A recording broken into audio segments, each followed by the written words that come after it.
ഈ സൈബർ ആക്രമണങ്ങളെയൊക്കെ താങ്കൾ എങ്ങനെയാണ് നോക്കിക്കാണുന്നതെന്ന് ചോദിക്കുമ്പോൾ അദ്ദേഹം പറയണത് ഇതൊക്കെ എന്ത് എന്നുള്ള അദ്ദേഹത്തിന്റെ ആ മാസ് ഡയലോഗാണ്. അപ്പം ഈ സ്വർണ്ണക്കൊള്ളയനെയൊക്കെ ഏത് വിധത്തിലാണ് അദ്ദേഹം വിമർശിച്ചത്. മെസ്സി എന്തുകൊണ്ട് കേരളത്തിലേക്ക് വന്നില്ല എന്ന് ചോദിക്കുമ്പോൾ അത് സ്വർണം അടിച്ചു മാറ്റിയാലോ എന്ന് ഭയന്നുകൊണ്ടാണ് എന്ന തരത്തിലുള്ളൊക്കെ അത് സലിംകുമാറിനല്ലാതെ മറ്റാർക്കും പറയാൻ കഴിയില്ല. അത്തരത്തിൽ മനോഹരമായിട്ടുള്ള രീതിയിൽ ഹാസ്യരൂപേണയാണ് അദ്ദേഹം വിമർശനങ്ങളെ വിമർശിക്കുന്നതും ഒപ്പം അതേസമയം പ്രേക്ഷകർക്ക് ചിരി വരുന്ന രീതിയിലുള്ള മറുപടി അദ്ദേഹത്തിന്റെ ഭാഗത്തു നിന്നും ഉണ്ടാകുന്നതും. അങ്ങനെ സലിംകുമാർ എന്ന ആ മഹാനടന അതുല്യനായ നടൻ വിടവാങ്ങുമ്പോൾ മലയാളികൾക്കെല്ലാം ഒരു വേദനയോടുകൂടി തന്നെയാണ് അദ്ദേഹത്തെ എപ്പോഴും ഓർത്തിരിക്കുന്നതും.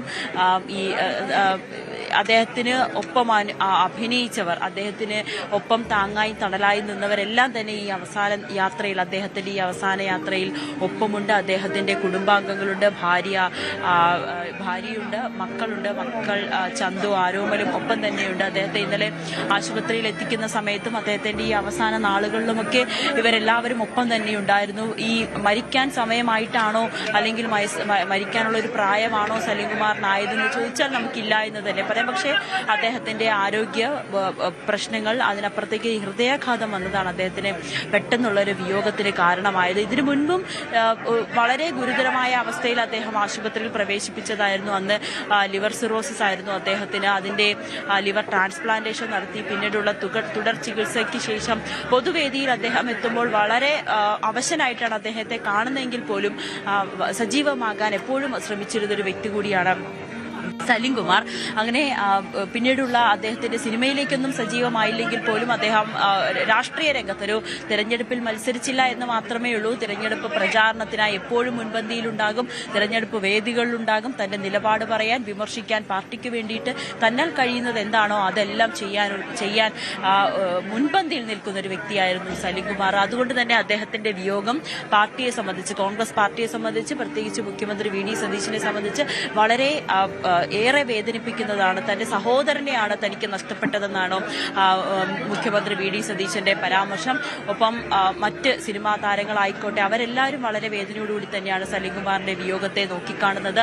അവർ ഒട്ടും പ്രതീക്ഷിച്ചില്ല, ഇത്തരത്തിൽ ഈ ഒരു വിയോഗം ഒരിക്കലും പ്രതീക്ഷിക്കാത്തതായിരുന്നു.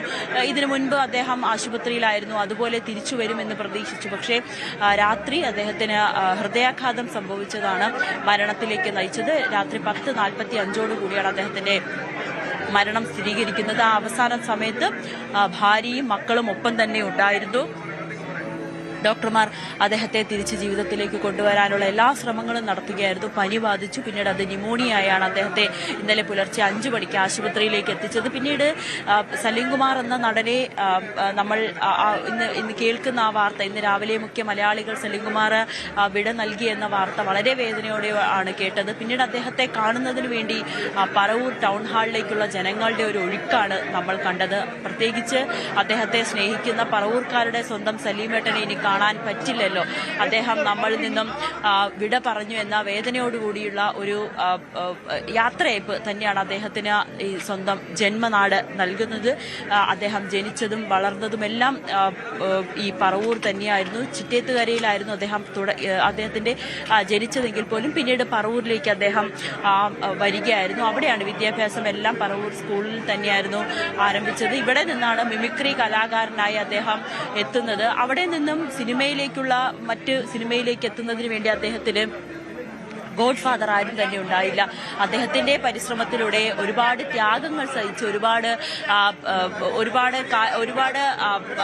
ഒരുപാട് പ്രയത്നിച്ച് തന്നെയാണ് അദ്ദേഹം സിനിമയിലേക്ക് എത്തിയത്. സിനിമയിൽ നിന്നും പിന്നീട് അദ്ദേഹം തുടക്കത്തിൽ ചെറിയ ചെറിയ കഥാപാത്രങ്ങളായിട്ടൊക്കെ അദ്ദേഹം എത്തി. പിന്നീട് സിനിമ അല്പസമയത്തിനുള്ളിൽ തന്നെ മുഖ്യമന്ത്രി വി ഡി സതീശൻ ഇങ്ങോട്ടേക്ക് എത്തും. അദ്ദേഹം എത്തിക്കഴിഞ്ഞാൽ ഉടൻ തന്നെ സംസ്കാര ചടങ്ങ് ആരംഭിക്കും. പൂർണ്ണ ഔദ്യോഗിക ബഹുമതിയോടുകൂടി തന്നെയായിരിക്കും അദ്ദേഹത്തിന്റെ സംസ്കാരം നടക്കുക എന്നാണ് നമുക്കറിയാൻ സാധിക്കുന്നത്. മന്ത്രി PC വിഷ്ണുനാഥും ഇവിടേക്ക് എത്തിയിട്ടുണ്ട്. വലിയ തിരക്ക് തന്നെയാണ്. ഈ ടൗൺ ഹാളിൽ കണ്ട അതേ തിരക്ക് തന്നെയാണ് ഇവിടെയും. 3 മണിക്കാണ് സംസ്കാരം എന്ന് പറഞ്ഞെങ്കിൽ പോലും അത് ഇനിയും വൈകുന്ന ഒരു സാഹചര്യമാണ്. കാരണം അദ്ദേഹത്തെ കാണുന്നതിന് വേണ്ടി ആളുകൾ ഇങ്ങോട്ടേക്ക് ഒഴുകി എത്തിക്കൊണ്ടിരിക്കുകയാണ്. അങ്ങനെ നമ്മൾ അദ്ദേഹത്തിന്റെ കരിയറിനെ കുറിച്ച് പറഞ്ഞാൽ, അദ്ദേഹത്തിന്റെ സിനിമ ഒരു യാത്രയെക്കുറിച്ച് പറഞ്ഞു കഴിഞ്ഞാൽ, ഒരു ഹാസ്യതാരമായി മാത്രം നമ്മൾ കണ്ടുകൊണ്ടിരുന്ന സലിംകുമാറിന്റെ മറ്റൊരു മുഖം അല്ലെങ്കിൽ ആ നടന്റെ മറ്റൊരു രൂപത്തെ നമ്മൾ കണ്ടത് ലാൽജോ സംവിധാനം ചെയ്ത അച്ഛനുറങ്ങാത്ത വീട്ടിൽ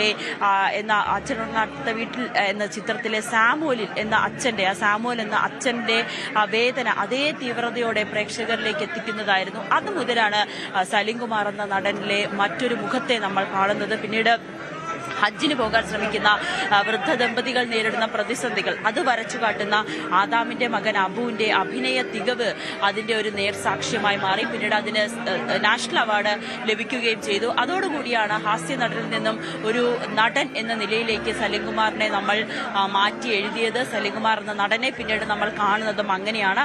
അദ്ദേഹം സംവിധാനം ചെയ്തിട്ടുണ്ട്, 2 ചിത്രങ്ങൾ അദ്ദേഹം സംവിധാനം ചെയ്തു. ഒന്ന് 2015 കമ്പാർട്ട്മെന്റ് എന്നൊരു ചിത്രമായിരുന്നു, മറ്റൊന്ന് 2017 ഇറങ്ങിയ കറുത്ത ജൂതൻ. 3 ചിത്രങ്ങളാണ് അദ്ദേഹം സംവിധാനം ചെയ്തത്. 2018 ദൈവമേ കൈതൊരാം കെ കുമാർ ആകണമെന്ന 2018 ഇറങ്ങിയ ചിത്രവും അദ്ദേഹം സംവിധാനം ചെയ്തു, തിരക്കഥ എഴുതി.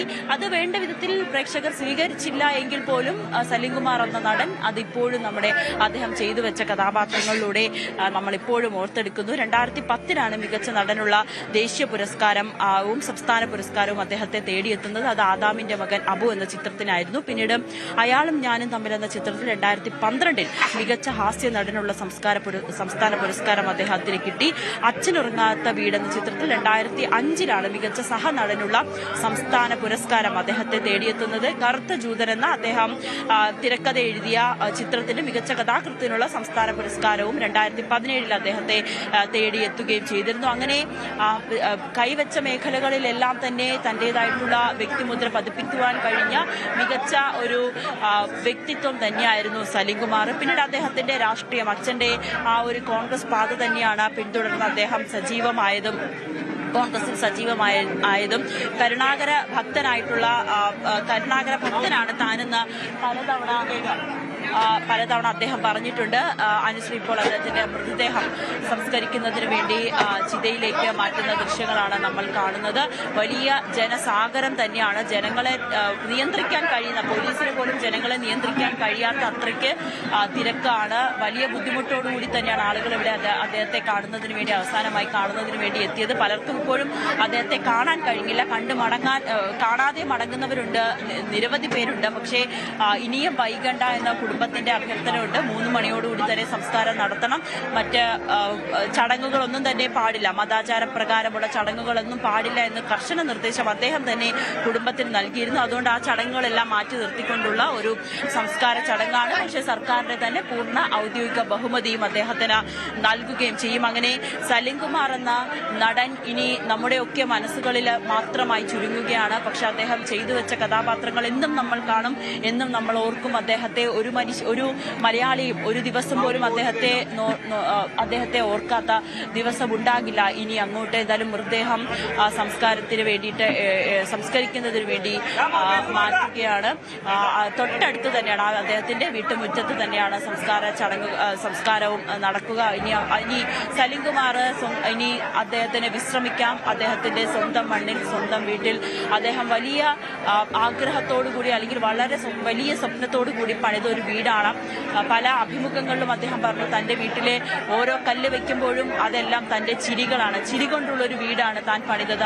അതുകൊണ്ടാണ് ലാഫിംഗ് വില്ല എന്ന പേര് അദ്ദേഹത്തിന്റെ വീടിന് നൽകിയിരിക്കുന്നത്. ഈ വീട്ടിൽ നമ്മൾ നോക്കുമ്പോൾ എത്രമാത്രം ഈ കൃഷി അല്ലെങ്കിൽ പ്രകൃതിയെ സ്നേഹിക്കുന്ന ഒരാൾ കൂടിയായിരുന്നു സലിംകുമാർ എന്ന് കാണാൻ കഴിയും. ശ്രീനിവാസന് ശേഷം കൃഷിയെ ഇത്രയേറെ പ്രോത്സാഹിപ്പിച്ച മറ്റൊരു വ്യക്തി കൂടിയാണ്, മറ്റൊരു നടൻ കൂടിയാണ് സലിംകുമാർ. അങ്ങനെ സലിംകുമാർ എന്ന മഹാനടൻ വിടവാങ്ങുമ്പോൾ അത് മലയാളികളെ സംബന്ധിച്ച്, അദ്ദേഹത്തിന്റെ സഹപ്രവർത്തകരെ സംബന്ധിച്ച് വലിയ വേദനിപ്പിക്കുന്ന ഒരു കാര്യം തന്നെയാണ്, കാഴ്ച തന്നെയാണ്. അദ്ദേഹത്തിന്റെ മൃതദേഹം മാറ്റുന്ന ദൃശ്യങ്ങളാണ് നമ്മൾ കാണുന്നത്. സംസ്കാരത്തിനായി കൊണ്ടുപോവുകയാണ്. വീട്ടുമുറ്റത്ത് തന്നെയാണ്, വീട്ടുവളപ്പിൽ തന്നെയാണ് അദ്ദേഹത്തിന്റെ മൃതദേഹം സംസ്കരിക്കുന്നതും. രാവിലെ മുതൽ തന്നെ ഈ തിരക്ക് തന്നെയായിരുന്നു അനുശ്രീ. രാവിലെ ടൗൺ ഹാൾ മുതൽ തുടങ്ങിയ തിരക്കാണ്. ഇപ്പോഴും അത് ഇങ്ങനെ ജനസാഗരമായി തന്നെയാണ് പരവൂരിലെ അദ്ദേഹത്തിന്റെ ലാഫിംഗ് വില്ലയിലെ കാഴ്ചകൾ.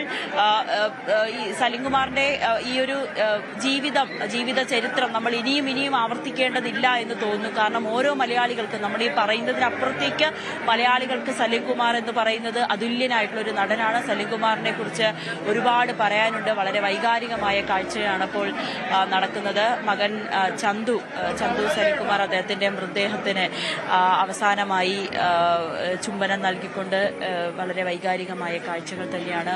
മകന്റെ ദൃശ്യങ്ങളാണ് നമ്മളിപ്പോൾ കാണുന്നത്. ഏറെ